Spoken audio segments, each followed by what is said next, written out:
नहीं नहीं नहीं नहीं सारुण के यहाँ कुछ तो गड़बड़ है। এবার খেতে আসো। আমি খাবো না, তুমি গিয়ে খাও। আরে আবার কি হলো? সন্ধ্যার সময় না ঝগড়া সবকিছু মিটমাট করে ফেললাম আমরা। ওই ঝগড়ার সময় আমার মাথা গরম ছিল বলে আমি আসল কথাগুলো বলতে ভুলে গেছি। আচ্ছা তোমার আসল কথাগুলো অন্য সময় ঝগড়া লাগলে তখন বইলো, এখন আসো ভাত খাইতে। না, আমি ওই কথাগুলো না বলা পর্যন্ত আমার মনের অশান্তি যাবে না। আমার মনে অশান্তি চলতেছে। ঠিক আছে তোমার মনের কথাগুলো শুরু করো, আমি শুনি। ওই দিন যে তুমি 4টা সিঙ্গারা আনছিলা, তোমার বোনে 3টা খাইছে। খাওয়ার পরে ওই একটা আমারে দেয় নাই। ওটা কারা দিছে জানো? কুত্তারে দিছে, কুত্তারে।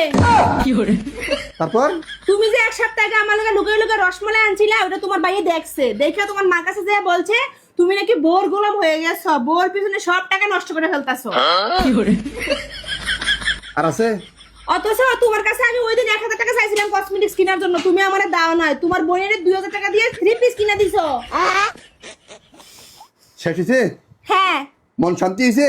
হ্যাঁ এখন হালকা। ভাত খেতে যাইবা? হ্যাঁ চলো।